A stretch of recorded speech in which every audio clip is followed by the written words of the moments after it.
don't wait for luck, but be ready for it, right? Yeah. They would rather not make money than change the policy. Seriously. Basically. Seriously, like Yeah. it's so insane. So I had to fire people every month. That's basically what they were asking me to do. Okay. So let me just do this. Cheers, man. Cheers. Sebastian. Seba. Sebastian is fine. Sebastian. Sebas is fine as well. Sebas. Yeah, Okay. How you been? pretty good, pretty good. Very busy lately, but finally the holiday season's here, so things are calming down. And Merry rather- Christmas and thank happy you very holiday much. season. Thank you, you too. Yeah. Happy holidays, and Yeah. So, hi guys. Welcome to another podcast of Thoughts Over Coffee. And today we're with Sebastian. Tell us a little bit about yourself. my name is Sebastian. I'm from the Netherlands originally, and I've been in Japan for more than 10 years now. And I'm currently the marketing lead for a space company. And yeah, things are very interesting and very a lot of things happening basically. So it's kind of fun. Yeah, Yeah. I saw, you shared a few links with us and we'll get there. Yeah, yeah. But let's start a little bit, Way back. way back. And you said like you've been here for like 10 years, Yeah, right? yeah. Yeah. Why did you decide to move to Japan and, So why did you decide to I stay? need to go back a little bit further than 10 years. So actually, back in university in the Netherlands, I studied Asian business. And part of that was it was like 75% of business, like international business, and then 25% Asian language and culture. And then we had to pick an Asian language, and I picked Japanese. And that's kind of how I ended up doing my exchange here in 2010. And 2011, I did my the first half of 2011, I did my internship here, and I was fortunate enough to be in the Dutch embassy, and that was really nice. The only thing that was not nice was that 2 weeks after I joined, the earthquake happened in the 2011, like the big one, the March 11 one, the Tohoku earthquake. So that was a bit of a insane situation, but So you were here when yeah, I was here. that- Yeah, yeah, yeah. when that So I happened? was in the. I was actually. It was a Friday, right? So it was a Friday, March 11th. We were in the. I was in the metro on the way to see a kabuki show because my colleague, he had kabuki show tickets. He said I don't want to see it. I'm not interested. So you You want were to in go? the And metro when that happened? yeah, yeah, yeah. So I was really lucky. I was so lucky because I was with my classmate, Yeah. like a girl from my class, and we were going together because I had 2 tickets. He's like, "You want to go?" It's like, "Sure, why not?" And then we were in the metro, and then at the station, it happened. So we were super lucky, like really, really. So you were lucky. not in the I was not in train. the tunnel. Loki, I kind of wanted to be in the tunnel because you don't have a chance to walk in the tunnel, right? But yeah. Really? But it was That's fine. what you're thinking? That's what I was thinking. Like, oh, I could have walked in the tunnels, but Okay. no. But actually, so being underground is actually the safest place to be. So like the structures are very solid, and it's more safer than outside because outside stuff can fall on your head. Yeah. It sounds a bit counterintuitive, but actually the metro is the place to be actually when you're in the earthquake. I freak out because I think I want to get buried alive. Yeah, 'Cause if- that's I a don't bit know, of a I'm like- that's why it's a bit counterintuitive, Right? Yeah. Because I'm like, it's supposed to be like structurally sound and all. But I'm like, if something bad happens, like you're definitely gone. Like, Yeah, it's yeah. just So, like- so that's the thing, like, because they tell you to go under the table, right? Yeah, yeah. But that's also a bit counterintuitive because the first thing you were thinking about is to run outside. But Yeah. that's actually the worst thing The worst you can do, right? Because Yeah. glass can fall on you and like other stuff, and like, Yeah. So, but yeah, so that happened. So the earthquake happened on the way there, and then I had to walk home after that. We actually tried to Yeah. go to the kabuki show. We were so naive because like we thought I just big earthquake, right? Whatever. Like and we're nothing- still going to the it's still, show. still gonna go there.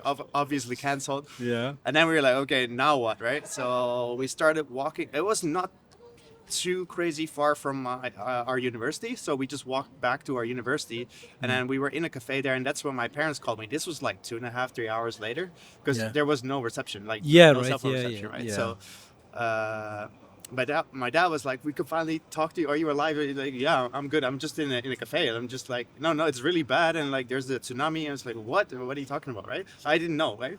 Because Yeah. and then back then we had like the flip phone, the Japanese flip phone. Right. Yeah. And then I watched TV on there, and then you saw like the tsunami, and it's like, oh wow, we need better get home because like you don't know what's It's gonna bad, happen next, right? right? Yeah. It's really bad, and then we were really shocked. And now what, right? So we had to walk back, and I live towards Chiba, right? So it was quite far, and I ended up walking from. So the earthquake happened around like 3 p.m. if I remember correctly, and then we ended up arriving at my share house back then, which was like around midnight. So we walked a really long time, and You walked all the way to Chiba? yeah, but pretty much like I live in Chiba, and this is one of my worst nightmares. yeah, Like, I don't want to walk all the yeah, way there. yeah. It was like a It's bit just- before Chiba. It was always like in Katsushikaku and Shinkoiwa. Oh, Shinkoyo. Yeah, Oh, yeah, oh. yeah, Oh, so- Shinkoyo is Tokyo. It is, yeah, but it's like on the border. It's like, right? yeah, it's right like on the border, Yeah, yes, so it's right. almost Chiba, and Yeah. my classmate, she lived in Chiba, but it was just too far, right?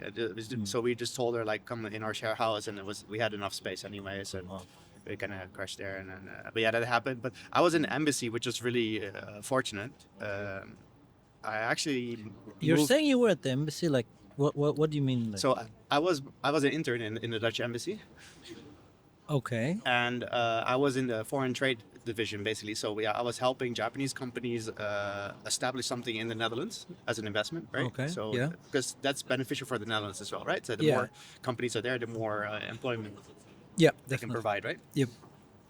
And it was part of my economics. And I was really proud of the internship, so I was really happy I got it. And then my school started saying like, you need to go home and you need to cancel your internship. So I was like, oh no, I don't want to do that, right? So I was like, what should I Because of do? the earthquake? Yeah, because of the earthquake. So they don't Oh. want to be reliable, right? So like, Right, reliable. yeah. They don't want to be responsible for your safety, so they just Yeah. call you back, right? And I was like, okay, what can I do to to maintain my internship? So actually, I knew that coincidentally a couple of days before that, I actually talked to my boss's counterpart in South Korea, and that was kind of interesting because he was from the same hometown as me, and we had the same accent, and we had kind of bonded on that instantly. And then I called my boss. I was like, hey, can I go to his office for a bit until things Until cool things down a settle bit? down, Yeah, yeah. like till the whole Fukushima thing, especially like that calms down, because my school wants me to go home, but I don't want to go home, and it doesn't make sense for me, and it's a waste, right, of my internship. So, and he's like, he called him, and an hour later he's like, okay, you can go. And then next morning I flew to Korea. That was a bit of a intense goodbye, but yeah, and then I stayed there for like 2 months, and then I came back to Japan because I wanted to come back. Uh-huh. And then as soon as it was okay, then but that was just so weird because like I was allowed to stay in South Korea, which is not even that far from here, right? So it's not close, but It's a not different far. country, so I guess they're gonna be like, yeah. okay, not our problem. Yeah, that was so funny because like one of my classmates who was in Okinawa, he had to go home, which is Which arguably is like further away. Further away from yeah, Korea, yeah. right? So I was kind of like, and my boss actually was that's kind of funny. He got angry at my university, and he's like, "What are you guys doing? Like, think a little bit before you make decisions like that." And but anyways, but that's a different story. So I came back, and then even all that happened, I really enjoyed being in Tokyo for that 1 year, right? So I learned a lot. Japanese university was very interesting. And, Let me ask you something. Like, before you come to Japan, like, did you learn Japanese language? Because you told me like now you're facilitating Japanese companies work in the back then, Netherlands, back right? then, right? Yeah, Back then, like yeah, back so, then. So I studied Japanese in university, but it was like 2-3 hours a week. It was not that much, and you don't have the exposure in your own country, so Yeah, right. it was a bit difficult. And my Japanese was terrible when I came here.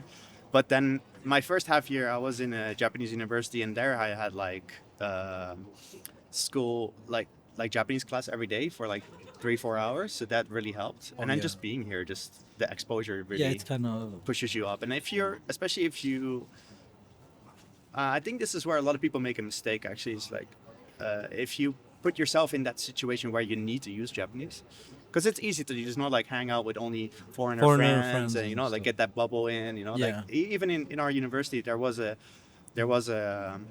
kind of like a club that was like the international club, and then Yeah. I didn't want to go there because I didn't want to hang out with non-Japanese after coming to Japan, because to me that didn't make sense, right? yeah, maybe.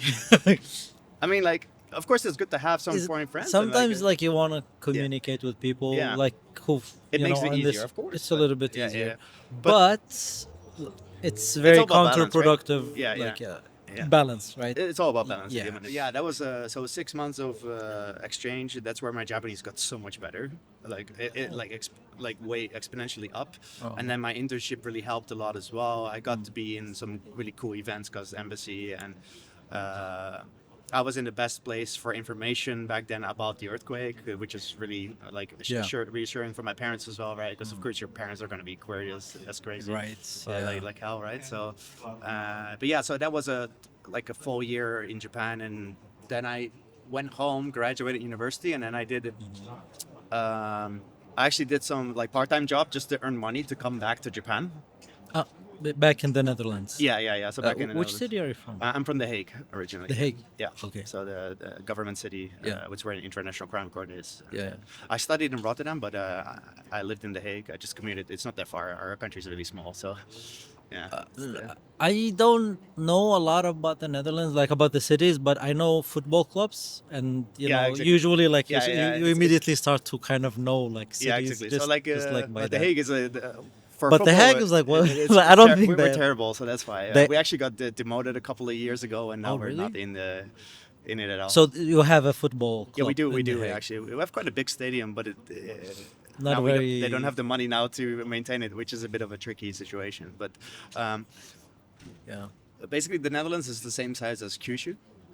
That's around the size, so it's not Oh, that I big. see. And Well, you got very good football players, though. we do, yeah, Very good yeah. football. We're a small country, but we have a lot Club of. also clubs like they do. Ajax keeps producing these like what are they doing? Yeah. Like they keep producing very like high level young players Yeah. that they can sell for so much money. Yeah, that's their A- whole. and then they bring even younger players that they develop also. Yeah, so- their training program is really good. Their junior program is Yeah. great. You can tell around Amsterdam, there's a lot of focus on becoming Ajax, right? Yeah. Yeah. Getting into Ajax is a thing. It's funny because in Japan, actually the more famous clubs are arguably Feyenoord and VVV Venlo. Mm-hmm. And Venlo is famous because Honda was playing there. Oh Honda- really? Honda I Kids didn't game, even know that. Yeah, so his first step into Europe was in Venlo, which is a really small town, and the club is relatively small too. Honestly, I don't. Yeah. I'm So sorry. all I the didn't Japanese even are like, know. oh, Venlo. It's like, why do you know? What? How do you Venlo?" know Venlo? But yeah, that's kind of funny. But Did you watch a lot of football when you actually, were there? so my mom's American, American Indonesian, Oh, and I kind of grew up with both countries. And So do you call it football or soccer? I call it football. I'm from the Netherlands, but I'm very proud Dutch. My mom's Yeah. American, but she's been there since she was 8, so it's Ah, very so well integrated. yeah, and- basically, yeah. But yeah, my uncle in the U.S. showed me a baseball match when I was really young. So I started playing baseball when I was 5 years old. You play baseball? Yeah, I too? played baseball for 13 years. Yeah, that was. I don't understand baseball. So baseball man. is like. So I have to say, baseball is not a watching sport. Like you need to do it, or else it's not interesting. Yeah, I think. hear that a lot. Yeah, I- Because I try to understand it, and people try to explain Yeah. it to me, and then I was like, "What do you mean?" They're like, "You have to do it to understand it." Basically, yeah, that's yeah. that's what always the conversation comes down It's a to. bit more technical, and it's a bit more. If you know the rules really well, then it gets interesting. But it's still a long sit, right? Because it's Yeah. sometimes 3 hours, 4 hours for a match. Yeah, and then sometimes it takes more than a day. I don't know no, what. that's cricket. What, That's what- cricket. That's not baseball. No, that's cricket. Yeah. Really? Yeah, cricket goes on forever. I And don't like, understand what how that are you works, right? doing? yeah. Like, can you guys hurry up? Sorry, Right? we really digressed. Yeah, Going but, back to your career. But going back to Yeah. so I really wanted to come back after that 1 year, and Yeah. then I decided, okay, I'm gonna work as much as I can for a year to save up money, and then I'm gonna come back in 2014, and that's what I did. So I came back in 2014, and I signed up for a Japanese language school. So there was several reasons. So for me, of course, getting better in Japanese always helps your chances in Japan. Definitely, yeah.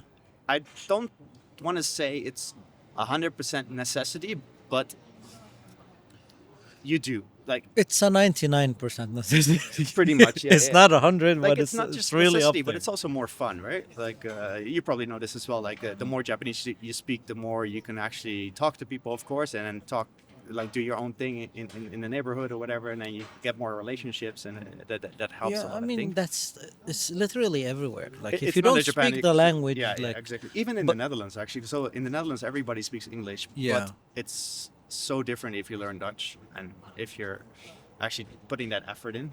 I think it's always respected by the locals, and here it's even more because they don't speak English. So I think that's it. yeah. But honestly, like I think in the Netherlands, for example, like you're gonna be fine if you start to find work Hmm. if you only speak English. It's not gonna be as difficult as it is for you if you're here and you don't speak Japanese. If you Yeah, only yeah, yeah. speak English, I right? agree. Yeah, here it's definitely an extra hurdle if you don't speak the The Japanese, local right? language, Yeah, right? yeah. Yeah. So, yeah, so I signed up for the language school for 6 months. It was a lot of money, and I was like, okay, um, there- I can gonna learn more Japanese. My Japanese was already pretty decent back then, but uh, just get better, right? Let's get as good as possible, right? Yeah. And the second thing was find a job in that 6 months. That was the end goal. Okay. So it was really like my foot in the door into Japan. It's better to be here and get the interviews than do it remotely, and especially back Yeah. then when like Zoom wasn't a thing, and Yeah, it's that was not not gonna gonna work. be as Yeah, smooth and you don't want thing. to book a flight just for a job interview. That doesn't make any sense. So, Yeah. uh, I don't so think so. right, Yeah. it doesn't make any sense. So I that was really funny because I actually found a job in 2 weeks. Oh, Yeah, that was really crazy. It was what job was it? so um, a month before. So I arrived in September 2014, right? And then in August, this Dutch guy added me on LinkedIn, Okay. and he was in Japan. So I was like, oh, awesome! Like he's doing what I want to do, which is live and work in Japan. So I just wrote him a message like, hey, can we have a chat sometimes over Skype and like to see how you got into Japan and how you got into the job that you're doing right now. And he was like, sure, why not, right? And then actually it ended up not happening until I actually moved to Japan. And then I met him like the second week after. Like I told him like, hey, I'm gonna be in Japan next week. Let's meet up, right? Yeah. And we met up the second week, and then he was like, what do you want to do, right? It's like, well, I studied this and this, and I want to do marketing because that's kind of like a thing of that I studied and I'm interested in. And he said like, well, he was explaining a bit more what he was doing. So he was in a recruitment firm, and he was actually the managing director. So he was like the owner of the Japan branch basically. And then he decided to um, what you call it, like he said like, why didn't you work for me then, because I do marketing and all that kind of stuff for clients, right? So I'm not going to do marketing myself, but I'm going to be recruiting for marketing. And I was like, wow, that's actually really interesting because I can learn a lot about um, The role. marketing, Yeah. about roles, Yeah. and about salary structures, about how things work in Japan. And yeah, so that's how I kind of started off. So he said, yeah, come work for me and then do a bit more interview with the CEO and with some other staff. And then that took around a month and a half or so. And then in mid-November, I got the offer and I was like, okay, great. And they wanted me to start January 1st, but I started, my language school was until April. Oh. So I was like, oh, wow, I paid so much money for this language school. I want to finish it, right? I have to finish it. Yeah, Right? I have to finish it. So Yeah. I actually bargained a good deal with them. So what I did was like, okay, I don't mind starting in January, but please let me finish my language school. So what I'm going to do is, so my language school was from 1 p.m. to 5 p.m. every day. Oh. It wasn't the whole day, so that kind of like opened up a little bit of flexibility from my side. So I told them, how about I come into the office in the morning? I come at 8 in the morning, work till like noon or so, then go to school, and then I'll come back after 5 for a little bit more to make up a little bit of time that I'm losing. Yeah. And then of course you can cut my salary until I finish, because it makes sense. Like if I'm only working half the hours, I get half the pay. Yeah. That's fair. Like it makes perfect sense. Yeah. And they were like, yeah, that makes sense because if your Japanese is better, then It's better for them us. too, right? Yeah. Right. So that's what I did from January to April, and that was so hardcore. Yeah. That's So I had school in the morning, So Yeah. sorry, work in the morning, school in the afternoon, Yeah. then back to work, finish at 7 or 8, go home and then do homework because I had a homework every day as well. So I was like, oh wow, but That's it's tough. like 4 months and it's for my future, so I'm gonna work hard and make it work. So and then I Yeah. ended up doing that, finishing it, and then I actually ended up staying around a year in that company because.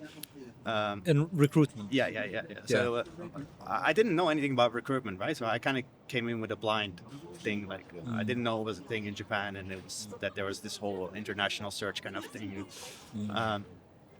But it was very interesting, but it was so tough, and I didn't like it at all. Like it was just not my thing. Honestly, yeah, recruiters like, I mean, English teaching and recruiting like are the two things that Yeah, a yeah, lot of foreigners do in Japan, yeah. and I think at least for English maybe it makes a little bit of sense, but for recruiting, like it's just like a cutthroat market. It's very, but you can earn a lot of money. That's the thing. Yeah, but really, But you need to be a certain type of person, and I'm not that type of person, and I really you found really that need out. to be aggressive and You need like to be it's very kind of aggressive, yeah. like and I don't know, Because but you think you're helping people get better jobs. No, you're putting people in jobs. That's the thing, right? literally, and I don't know. I'm a dentist, so dealing with like medical pharma and stuff Yeah. like that. All the recruiters I worked with are idiots, Ah, with all due respect to everyone. But seriously, like they don't even know what they're doing. no, but For at least from my side, because they would talk to you and then they were like, "Oh, you're this, so you do that."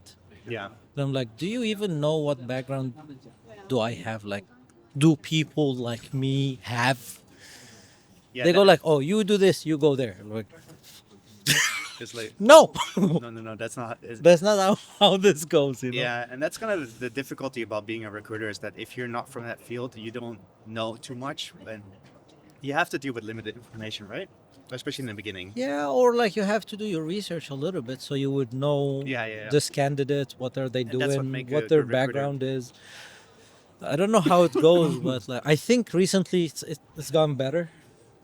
But especially like when I was looking for a job and I was going insane because I had this like dental degree and a PhD, Yeah. and then I remember I was talking to this lady and she was a secretary for I don't know what company. And she was like, if I was the hiring manager, I would never hire you. You're just like, why would I need someone with a PhD? And that kind of like, I wanted to kill myself that Yeah. day. It's like, what did I do? What? you know? Should I downgrade myself or what? Basically, right? So Yeah. I'm like, yeah, it's almost driving me crazy, but yeah. So yeah, recruitment and then Yeah. what? So I did that for about a year, Yeah. and then I found a job that suited me more, or at least I thought so. So, because I Yeah. really like fashion as well. It's one of the things I like, and I found a fashion company. It was a fashion television channel. So they Fashion did like yeah. television So they channel? did like the runway shows and the lifestyle videos and the yoga instruction videos, like all that kind of like stuff. And then I got hired in the office part, and I thought I was applying for I found it through this just a job board basically, and then I got hired, and then they said you're not going to do marketing, What? and I was like, What? excuse me, yeah, the CEO decided that we don't need the marketing department anymore. So would you mind working in the legal department as kind of like an operations manager? I was like, what? What? So I was so confused. Say right? what? So and I already quit my job. It's the first day in the office, right? Can you imagine Really? coming to the office? Yeah. It was insane. Like I've never experienced this in my life. But I was like, you know what? I can manage a lot of people, which is great. Okay. So I started managing people. I had a team of 10 people under me immediately from the start, which is also crazy. So there was 5 in Japan and 5 in the Philippines. And yeah, it was gonna be. You're And not doing marketing. You're managing 5 people, 10 people. yeah. Five So in here, five in the we were Philippines. doing Like, what? like IP basically, so like trademarks. Okay. So the guy he had this crazy obsession with trademarks for some reason, and we were attacking people all over the world, like literally attacking, like with cease and desist letters all over the place, and it was such a crazy place to be in because that guy was crazy. Like he was this super rich German guy who lived in Hong Kong. Had a Filipino passport because he opened a studio in the Philippines, and that brought so much money to the local economy that they gave him a passport. This kind of crazy story, right? Um, And he was basically but he going was at crazy. everyone. Yeah, he was crazy, like really crazy, and like every month I got a call from the Philippine office, and the office manager asked me, "Hey, MG, the CEO, he only wants the rock stars, and I should cut off the ones that I don't think are suitable. Who should I fire?" Right? So I had to fire people every month. That's basically what they were asking me to do, and I was so aggressive against that because like it's like I just finished their training. Like it's not fair. So I told him like, no, no, no, go somewhere else. Stay away from my people, right? And that was kind of a thing, and it got worse and worse. So I stayed there for about a year and a half, and the reason why Kudos for sticking out for a year and a half. Like yeah, that yeah, sounds it like a was very insane. Yeah, yeah. terrible place. It was the worst, and I learned so much about how to not do things. Is it listed in your LinkedIn? It is actually, but Cool. So people check that out and yeah, yeah, make yeah. sure not to go. Just don't go there. Seriously. No, but I think their Japan operations is pretty much gone now. But so the reason why I actually left was that was like the final drop, and it was a really big drop. It was more like a bucket itself. But so I was the only Dutch guy there, obviously, because there's not that many Dutch people here. And he opened a school in Belgium, and a film school, basically. What? A film school. A film school. Yeah. Okay. And like 2 months before he opened the school, like first year, he closed it and then took all the money. And then, yeah, it was really crazy. What? And then, so obviously the Belgian police froze all like his accounts, and then he called like the legal department, like which was us. Yeah. Like the lawyer was on the lawyer. I could hear him from the office, right? And then he's like, "Yeah, I need to get my accounts unfrozen, blah blah blah." And I was like, "What are you talking about?" And then People registered it for the school. yeah, so they paid like 12,000 euros for the tuition fee, right? Yeah. And then right before it opened, he just swooped it all basically, kind of like a rug What pull. What do you mean? Why does he want his accounts unfrozen then? Like Well, he like- basically scammed people. Yeah, he scammed people. Yeah, but he thought he wasn't wrong for some reason. I don't know why, but it's insane. Yeah. But In his so brain, he he was was calling. not. Yeah, he was something else, man. And then Yeah. he actually got like so pissed, and then he called the lawyer, and he was like, "Hey, can my accounts convert? Is there anyone who speaks Dutch?" And I was like, "Oh, well, No. here we go, right?" Yeah. So at a certain point, I was on the phone with Belgian police, right? It was crazy. But Yeah. the police officer, he was really nice. He actually told me, "Listen, stop what you're doing. Get a lawyer on the line because you're not supposed to talk. Like it's not your job, and you might get into trouble as well if you don't do it." Right? And I was like, that for me was the drop. And he was like, "Yeah, he's right. What am I doing?" And I got a lawyer. We got a lawyer office, and I opened up that conversation, and then I handed in my resignation. I was already looking for a new job, obviously, but it was a How bit did you tough. find that other job? It was a recruiter, basically. I applied for this job, and then she was. It's kind of funny. It was this a really old lady. I did not expect that from a recruiter. Like, whatever you think about recruiters, it's been easy the young guns, right? Like the aggressive The one- guys, yeah, or, yeah, right, or girls, right? And this was like this really nice obachan, like Japanese obachan, and she invited me to the office, and I came to the office. It was kind of fun. So I quit my job, right? And then I went to the office. I had like a couple of, like 2 months or so that I didn't have a job. So time was ticking, right? Yeah. I came to the office and I saw posters for English teaching all over the place, and I did not want to do that, right? So I'm I not was like, doing oh boy, that. I'm wasting my time, right? Yeah. And I started talking to her, and then she was like, "Oh, your Japanese is actually pretty good," and blah blah. And then I actually have 2 jobs in marketing. I was like, okay, thank God, I didn't come here for nothing. Right? Marketing. Yeah, that sounds Yeah. good, right? Yeah. So finally, I can do marketing when I Yeah. wanted to do, right? So Yeah. I had interviews with both companies. One company was they were a bit strange, and it didn't connect with them. So I told them no thanks. And then the other one was great. And that was my now previous job where I stayed for like 4 years or so, which was in consulting. So it was part of a big Japanese consulting firm. It was like a sister company basically that they were acquired a couple of years before that, and they so we were recruiting call centers. Sorry, not the consulting call centers for performance improvement, basically. So Okay. increasing customer satisfaction levels in call centers. Yeah. Very different, but I could do their B2B marketing, which was great, right? So I learned a lot there. Very traditional Japanese. I was the first foreigner that I hired in 30 years.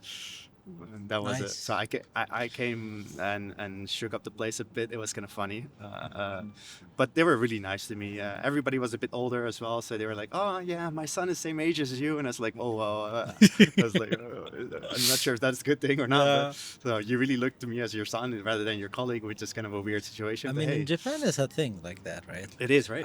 It is a thing. Like you Yeah. join a company, everyone's just looking at you at the. I joined this company I'm in. Like I was already 30. What? So I've been in the company for 6 years. So I was like 34, Hmm. right? And I still was treated like a fucking kid, man. Yeah, that's the thing, right? Yeah. Yeah, and I'm like, this is not cool. Yeah. So I had this kind of not so fun interaction with one of the employees because he was much younger than me, Hmm. but he was in the company for way longer than me. And he just, I don't know, like he did not skip a single moment trying to remind me that he was Senpai. senior Yeah. senpai to me. I remember there was this dentist from Brazil who visited the company, Mm. and then I think that was the first year I joined the company or whatever. And then he was introducing me, and he was saying like, "This is Akram, my junior." Yeah. Dude, I look way older than the Like, dude. dude. So I remember that was like, oh, so that's how it is. I remember like that was the first That's how time things I roll was here, like, right? huh. Yeah, but please go on. So I had that, but it wasn't in that sense. But it was more like the like Sebastiaan, kind of like that kind of like Yeah. vibe, which is it was kind of nice. Everybody was nice to me. They were really awesome people, and um, I stayed there for 4 years, and then I got a call from a recruiter, and I was kind of ready to move on, right? Yeah. Like, okay, it's been 4 years. I learned the way for the Japanese, like very traditional way as well, right? Which is good to have, I think. Like, you should dive into that at least once in your life, I think. I Wor- dove working and I'm in Jap- still in there. Yeah. Like, Japanese environment is very different, but it's Right. not per se worse or better. See, Or I whatever. wouldn't say worse, but it's different. It's so It's different. it's very different, and things are done differently, and it's just like the way things are done. I don't know, like you would think that things are done this way, but in a Japanese company, it's done in a different way. Like Yeah, let's and say. it doesn't matter what the result is. As if the road is decided, that's the way we're gonna go, and that's so funny. That's it. Yeah, I was like, why are we doing this? And they're like, because it's been decided. that's sorry. that's the rule. That's the rule. policy. It is the policy. Yeah. They would rather not make money than change the policy. Seriously. Basically. Yeah, seriously, like it's Yeah. so insane. But Yeah. it's like, wow. Yeah. But yeah, so I got this recruiter, and he texted me. Yeah. He's like, "Hey, you wanna have a chat?" So I was like, "You know what? Why not?" Right? And then he was like,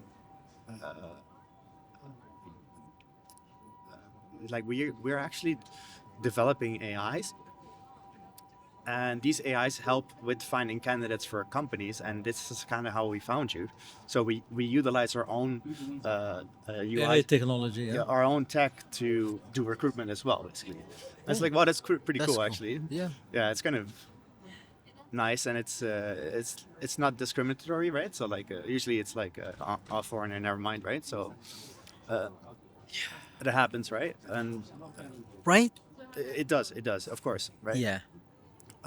Because it's gonna be troublesome with the visa, language skill maybe, Nah, man. maybe Like disruptor. sometimes it's irritating, man. It- Like it is, I it remember is. when I was, and this is it. Like when you have a good job, or like when you have a stable job, and you apply for other jobs just for, it's different when you really need a job. And I remember I was in that situation, and there was one ad specifically that they needed they were not even asking for a dentist. They were like someone with dental experience, Yeah, with yeah. an experience in the dental industry. Technician, assistant, whatever, like preferably a dentist, right? Yeah. I was a dentist with a PhD. Yeah. I spoke English, I spoke Japanese. I fit the requirements that they set to the T, right? Hmm. I didn't even get an interview. I got rejected next day. Oh my God. Yeah. I was like, you guys, you can't do this, like this is just so obvious. At least make it less Yeah. obvious, Like, can you guys be a bit more Yeah, subtle about it? be, they're like, and that happened to me twice. Yeah. I was like going crazy, yeah. But That happens in the in like in real estate so much, right? Like renting a house here is such a thing as well. yeah, it's like you're like make it subtle. It's like Like I'm okay, just make it subtle. yeah. So I was at a realtor once, and then the guy was calling landlords in front of me, and then We like have a foreigner over here. yeah, like literally, like is I it know. okay to hire to rent out to a foreigner? And then a lot of people just say straight up no. No. They're like, wow, that's a bit of a shocker in the beginning, and then you're like, okay. And one time, the worst one I've ever had was this guy, and then it was kind of funny because the real estate agents, they don't care actually. Yeah, they don't. Like people think it's the real estate agents, but it's not them. It's It's the landlords. the landlords, yeah. The ones that you don't see. Yeah. And the guy was like, "Hey," in front of me, right? He's like, "Hey, is it foreigner okay?" And then the guy was like, "Yes, but does he speak Japanese?" I was like, "Okay, fair, makes sense." And then he's like, "Yeah, he speaks Japanese." Okay, does he work for a Japanese company? I was like, "Why would that matter?"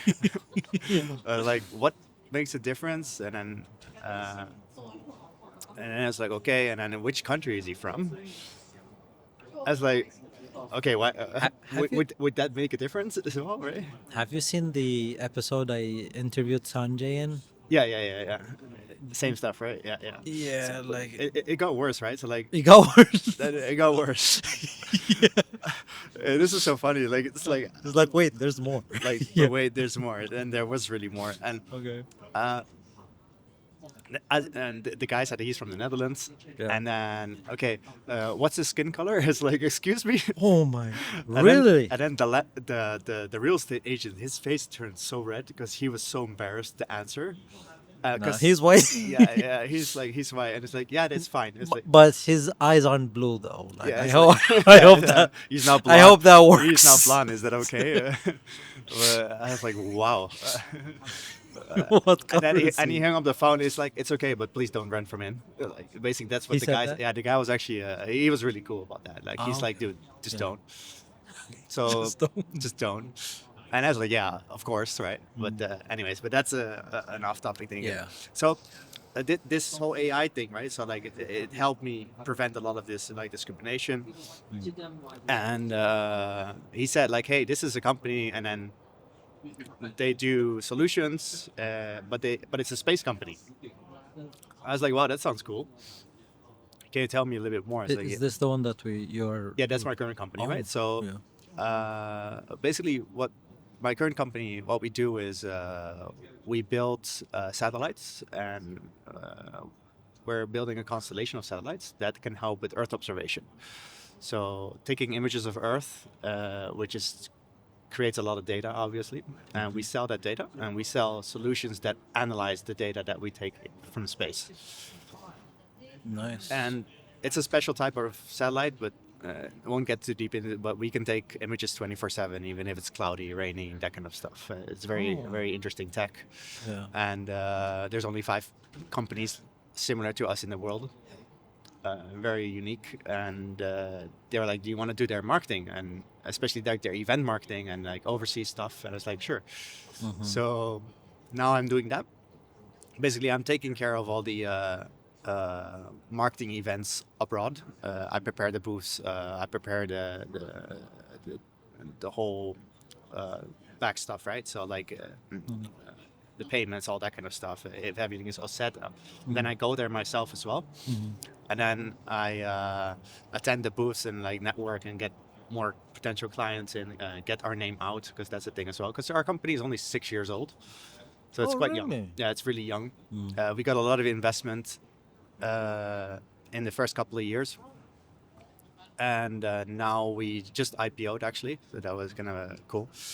Um, Congrats on that. yeah, thank you. That was a interesting journey as well. So that's why it's been so crazy the last couple of months.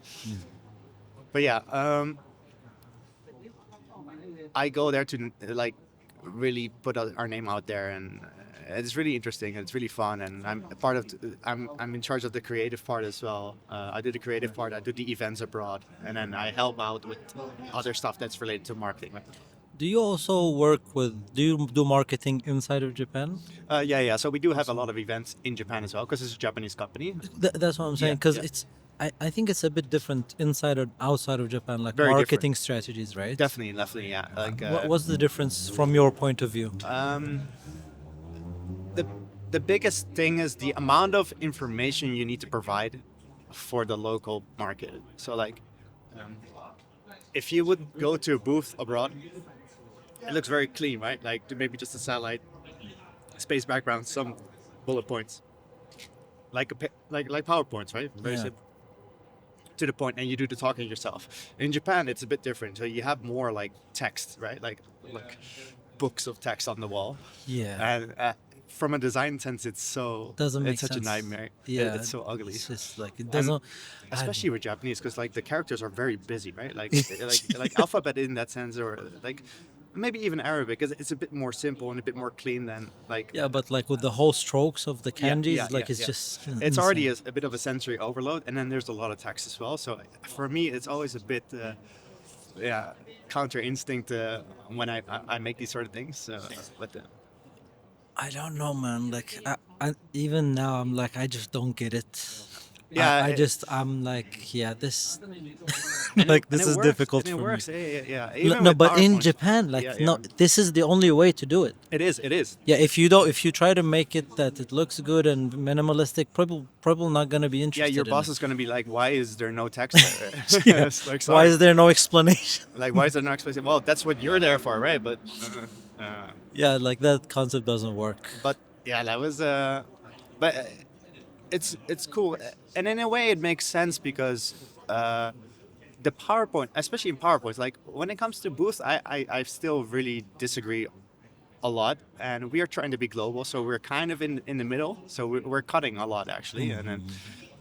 Funnily enough, people ask us all the time, so where are you from, right? It's like, we're from Japan, like we're from Tokyo, and then they're like, really? But your booth looks so foreign. Yeah, It's like- it doesn't make sense. and I'm like, thank you.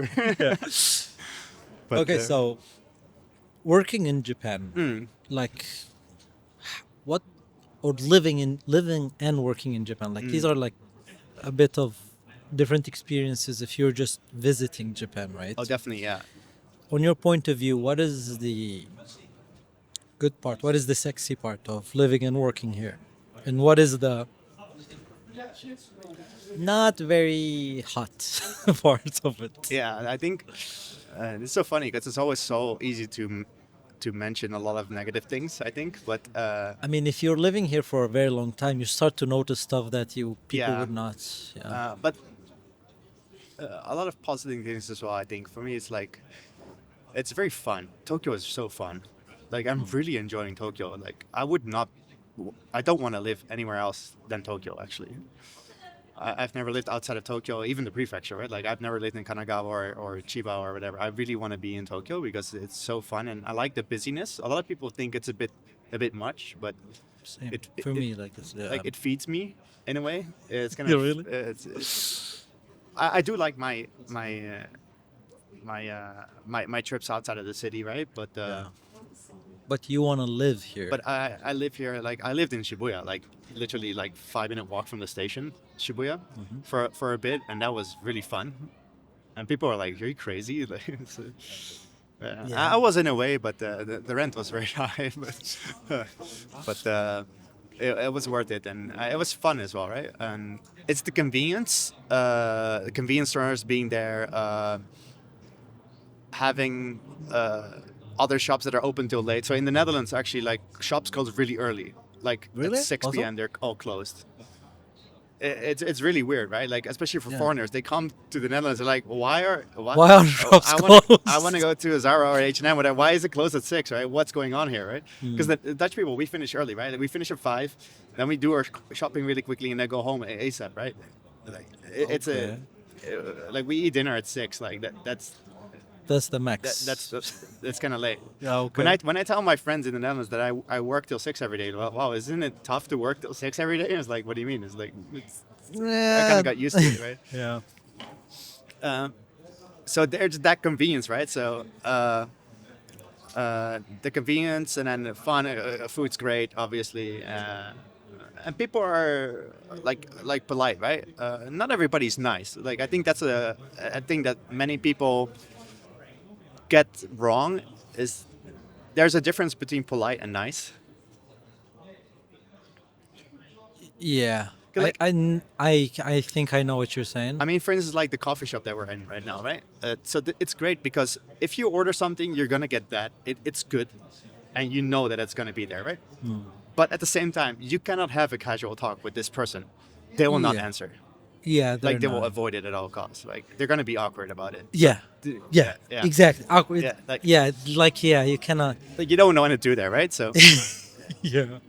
Yeah, people are polite, but there's no casual conversation. and that's There's something you no do miss social life. sometimes, like the casual talk. I Yeah, think. I'm from the Middle East, right? If you're on the bus, people next to you are just gonna start Yeah, up that's a what I heard. conversation Yeah, out of the blue. Like you're not like it's just like you're gonna find yourself in conversations all the Yeah, time. Yeah. This doesn't happen here at all. And I have in some the Arabic beginning it friends, was and then fun. they all say the same thing. Right? Like, come on, man, like I miss talking to people. Like, why is everybody so quiet? And it doesn't make sense. Yeah. And, I mean, in the beginning, it was nice. One of the things that I wanted to get out of Yemen basically is just because, like, I was like, people are too much. You know, I was like, I was always in Yemen. You will not find people with their headphones. I was the person with the headphones just to avoid talking to people. You know, because Yeah. they're just everywhere. But here is just like way too. it's a bit on the other extreme, right? Yeah. Yeah. I think you need to find a balance, and that balance is when there's alcohol involved. And that's super interesting, actually. Like as soon as you go out drinking with your colleagues, all of a sudden you can talk about anything, but in the office you don't get anything out of them, basically. There was a short that basically enacted this, right? Yeah, So yeah. they would drink, and the next day they would just walk past each other, just like Yeah. bowing. Yeah. And I was like, yes, Yeah, this is this it. is my life This right now. This is what's happening. Yeah. right? But so that was I think that's a couple of things that are good, and everything is good quality. Like I'm from the Netherlands, and we have quite high standards for certain things when it comes to quality. But in Japan, it's just another level. But it's not just like the food or whatever. It's also like how people maintain their cars, for instance. Like the cars are all like they're really not really clean.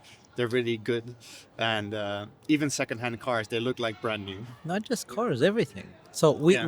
we got to know each other through a photography kind of circle, kind of friends, Yeah. kind of thing, and we're very interested in cars, right? In cameras. Cameras and cars and cameras as well, right? Yeah, Cameras. it's same- So if you go buy a second-hand camera in Japan, it's basically brand new. Like you don't have to really worry about it really looks untouched. Like right? Like you should see my cameras. Like they're screwed already. But you go and buy a second-hand camera from a Japanese shop. Yeah. It's just basically brand new. Right? it's brand new, yeah. And same with Yeah. cars, actually. Like I've had Japanese friends that they say like, "Oh, this car has a lot of mileage on it." It's like how much? It's like 20,000 kilometers. I was like, "That's not much." That's nothing. Yeah, that's like, Because people don't really drive here. then they though, don't right? like because you don't commute. That's the thing, right? And that saves a lot of mileage. Yeah. Because if you just drive for fun, then you drive way less, obviously. And you drive only on weekends. Yeah. When you go driving on weekends, so it's just basically. And yeah, but I do like to drive a lot, and I'm kind of a car freak. So in that sense, Japan is a good country to be in. What cars do you like? So there's like, of course, I like the old like 90s JDM cars, and recently I've been into British cars a lot. I'm actually planning to buy a car later this year, upcoming year actually, so in 2025. but yeah, that's gonna be more like a for fun car. People are like, "Why do you want a car? You don't need a car in Tokyo." It's like, I know you I don't know, need a like car, but you sometimes just it's not just a need. There's a just want as I well, want right? this one, right? And What are you gonna go for? Do you want to keep it a secret? um, we're thinking of buying a Lotus. Yeah, so Lotus, yeah, nice. it's really cool. A very unique car, but there's not that many, so we're kind of waiting for the right one. Mm. Uh, you got to get a good one if you buy one. So we're we It's very compact, but it's yeah, very small, very strong, very very strong, very fast. fun to drive, Yeah. and that's the whole point, right? Like it has to be fun to drive, and that was our hard criteria at home. So we're basically waiting now, right? So for one to open up, because there's not that many. If you go to like a secondhand, like or whatever shop, then there's only like five or so available, and Yeah. then you have to pick from one. Keep waiting for one. I don't want to go all the way to Osaka to get one, right? So I'm just gonna wait for a bit. Yeah, but you can have them shipped here. Yeah, but I don't want to go there and check it out, and then it's not good, and then Oh, waste yeah. time, right? But That makes sense. but yeah, so that's in the game, but it's one of the things I really like to do, and the car community here is great as well. It's really fun. People are really nice. They're really inclusive as well. Like they don't care where you're from, as long as you have the passion for the cars, and you're not a loud tourist, then you're kind of welcome, and that's Yeah. pretty cool, right? Like, and you have that.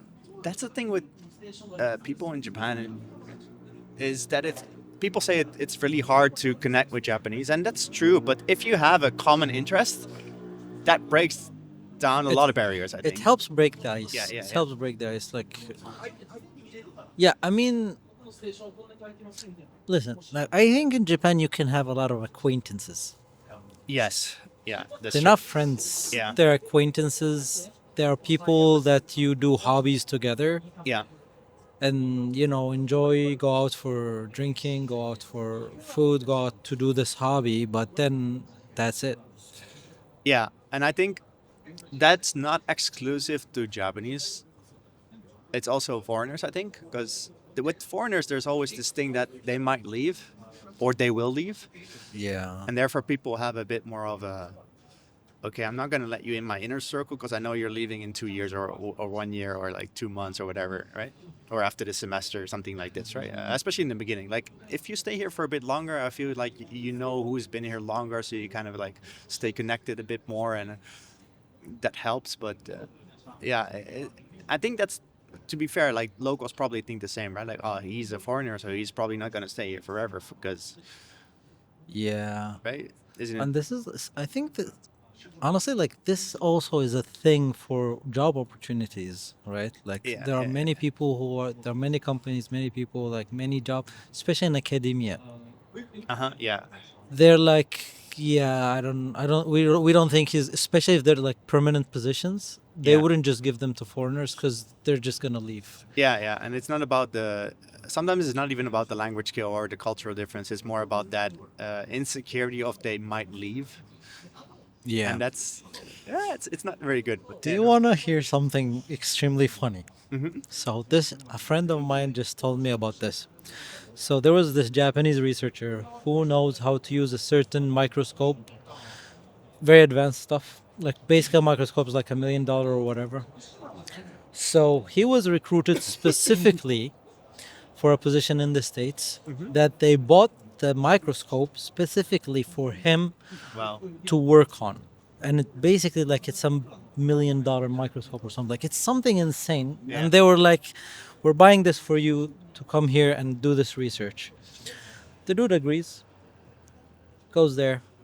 As soon as he basically starts his position over there, an opportunity comes up in Japan because they know that he was going there in the States doing this kind of research with this kind of microscope. They're like, okay, we'll give you a permanent position here. Dude just leaves and comes back to Japan. Oh my god. So I'm like, so it's Like, whoa, it's whoa. done in the other way too, you know? you Like, gotta. and honestly, like, it was kind of insane. Yeah, that's like, That just doesn't. I would feel so terrible for saying like, sorry guys, but not going. Enjoy your Yeah. $1 million Hope you got the microscope. receipt, right? Yeah. So I was like, this is funny, and because on the contrary, like you could see like in the States, or like I don't know if Europe, but in the States they would actually get you from another country, give you this opportunity to Yeah. work, right? But in here, on the other hand, they would, if you're not here for a very long time, that they wouldn't even give you like that kind of True, true, position. true. Yeah. It's a lot more conservative this way, right? Very, very, yes. Yeah. I think, yeah, that you need a little bit of luck.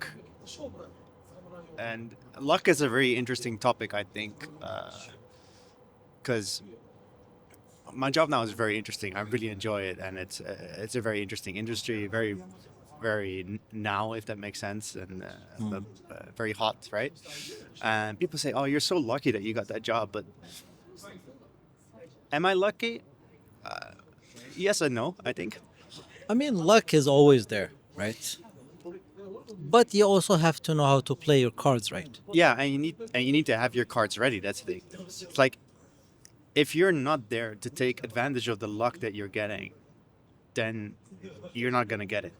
Basically, right? Right. You have to, I mean, getting lucky is important, right? Yeah, But yeah, if you don't know how to play your cards right, if Yeah. you don't know how to act on it, then exactly. Right. it's Yeah, yeah. meaningless. So there's like luck is like you go buy a lottery ticket, you win it. That's luck, and then yeah, of course, that's pure luck, right? But Yeah.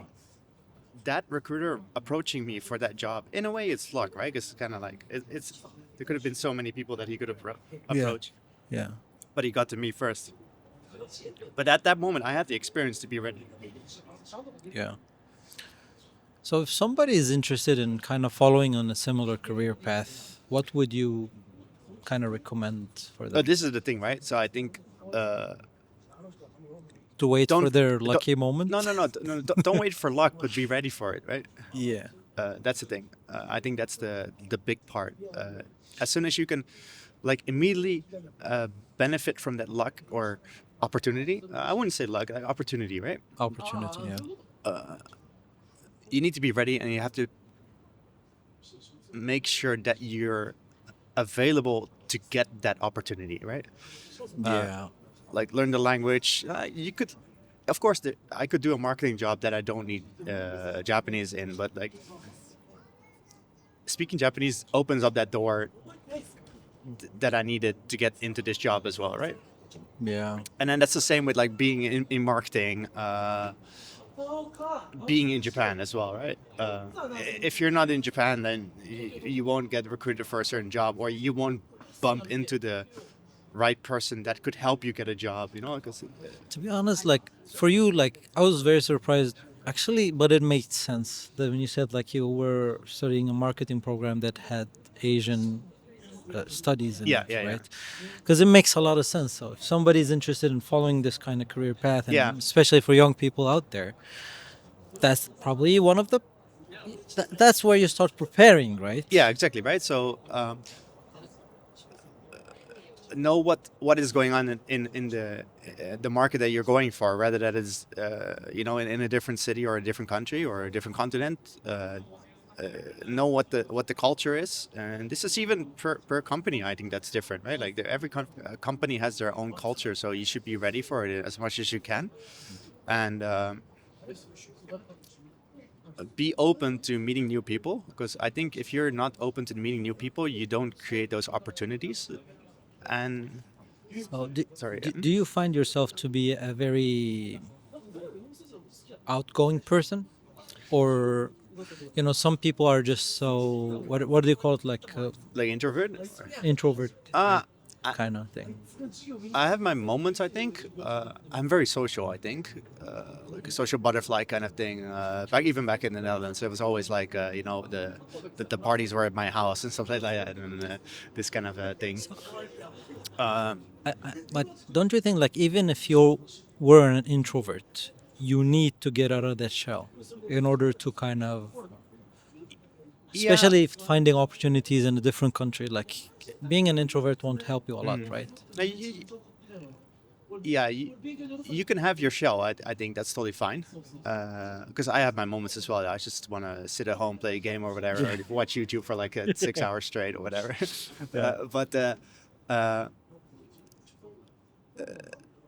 that's fine if you're a teenager. But if you're if you're trying Functioning to, adults. if you're an actual adult, then you need to be out there sometimes, and it's just more fun as well, right? Like it helps you motivate yourself, and it try to feed off of it. It's good, I think. Honestly, like people's for me, like people tell me like, okay, you are all out all the time, a lot of people and stuff, but I'm basically an introvert, to be honest. It's just like unless you do this kind of stuff, you don't know people. Yeah, You yeah. don't make connections. No, exactly right. Right? Yeah, You're just gonna be you yeah. and you can't do anything. And I know sometimes it's hard to open a conversation with people, but if you have a shared interest, like what we had, right? Like the Yeah. whole photography thing, that opens a door that you don't need to open yourself anymore, and then you can just start a conversation naturally, right? Yeah. Like of course, if you go like, oh, I'm going to the network party to network, it's like, okay, yeah, but Yeah, that does. it doesn't See, work. I suck at these parties. Yeah, yeah, Like 'cause it's even at super work, like I don't know when you said like you're at marketing and you're good, like you recruit people and stuff like that. I wish I was like this kind of person. Actually, I would be kind of okay with these events, but when it does not include like Japanese culture and Japanese norms and the way of talking in a very Yeah, professional Japanese manner and stuff, because konshinkai, yeah, of course, right? yeah. Like these things, I can't network with people in Yeah. konshinkais. Yeah, it's just like, oh, It's just like so rigid, yeah, it's like, and I know it's supposed to be kind of friendly event or so, yeah, but it's just so rigid. Like I can't do this. yeah, How about you? Do you participate in these konshinkais or whatever? yeah. I have to, right? But I don't mind personally, uh, especially the ones where there's alcohol involved. It's a bit easier. I Makes sound like a things- massive alcoholic right now. Right? No, but it's not but- like but it's really not in even- Japan. Like so many things, like You don't even business, need to whatever. get drunk. That's the thing, right? Like Exactly. You just have to have a drink with you. the drink is the icebreaker. Like you don't even need to drink it. Just having a beer in your hand, or like, especially for opposite parties, that's already a reason for them to be a bit more casual and a bit more Yeah. like yourself in a way, I guess. Yeah. Yeah. And but yeah, that's good. But yeah, that balance you need to find it. Like if you're really an introvert, that's fine. And of course, like, but push yourself to also be a social person, because if you're not a social person, you're not gonna find certain jobs. For instance, like mine, right? Like if you're not extrovert, or not even extrovert, if you're not social enough, then you're not gonna be able to do this, because you're talking to strangers a lot. Like I have so many business Yeah. cards at home. Yeah. And- Right. Yeah. Uh, it is difficult sometimes to keep track who is who, but I mean, and it really doesn't need to be like, I don't know, if you're social or if you're an extrovert, doesn't mean that you're gonna land all the jobs in the market yeah, either, right? Yeah, Like, yeah. but you need to have some social skills that are going to allow you to be in positions like what Sebastian just said. Yeah, like, yeah, is yeah. that you need to be ready for the opportunity when it presents itself. Yeah. And unless you know people, unless you know about things that are happening, Yeah. unless you kind of reach out there, you're Yeah. not gonna find these Yeah, kinds of yeah, yeah, yeah. opportunities, right? Exactly. So that's the thing, right? So prepare yourself as much as you can, where you can, and people are people, right? Just because the other person is more confident in speaking than you, doesn't mean that that person is better than you. That's the thing that people mistake themselves in a lot, because like, oh, he's such an extrovert, that means he's probably better at doing his job than me. But a lot of people just talk as well, right? I remember I was hearing a podcast, a dental podcast, right? And then the guest was talking to the host about how come that the best dental students do not end up being the best dentists, or like the Yeah. dentists with the most you know popping careers, or Yeah, yeah. like with the most patients, right?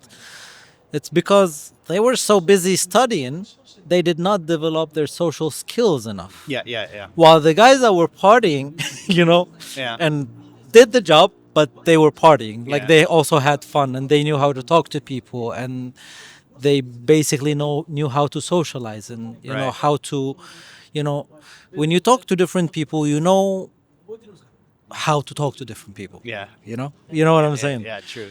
Right? So it's like you're not gonna talk to somebody who is like, I don't know, like open-minded and would be open to suggestions, the way that you talk to someone who is conservative and would be True, yeah. very, thoughtful about And practice different makes perfect, right? ideas. That's the thing. Exactly. Yeah. Right. Like, and it's yeah. In the so actually, I was super shy like in secondary school, and then I entered university, and I was like, okay, I'm gonna be in management studies. So if I want to become a manager, I probably need to talk a lot.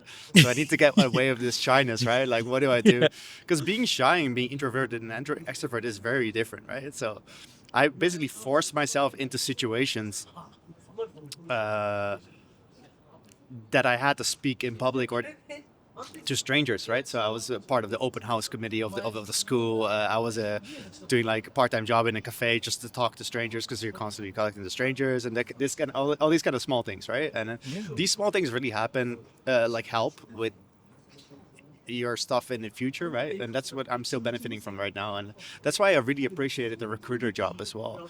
So the recruitment is a lot of calling. Like I had to make 100 phone calls a day.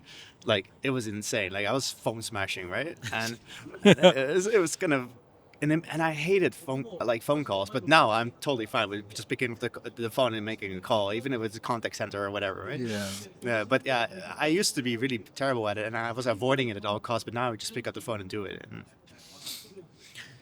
Well, thank you very much for sharing all this experience. yeah. with Thanks. us. Thanks for having me. Hopefully, if people are interested in a very similar career path, they would learn from this, and Yeah. especially in Japan, like Japan is a Yeah. very beautiful country, but work in here is like seems like a black box. Like nobody really Yeah, knows how it yeah, functions, yeah, right? but you just go with the flow and And it works out. take things as they are. And as Japanese say, shogunai, right? Shogunai, Just right? a lot of Yeah. shogunai. Yeah, shogunai is just like can be helped. Yeah, like, it's so just be like, it, yeah, right? so be it kind of thing. So, do you have any last, tip, comment, advice for people listening to this podcast? I think coming back to what we said before, right? Like luck is there, but be ready for the luck and be ready to benefit from the luck that you're gonna get. And not everything is luck; it's an opportunity, right? So I think if you focus on that, you can be in every sector that you want. And yeah, preparation and practice. That's the way to go, I think. Great. Thanks, bro. Thanks a lot, man. Yeah.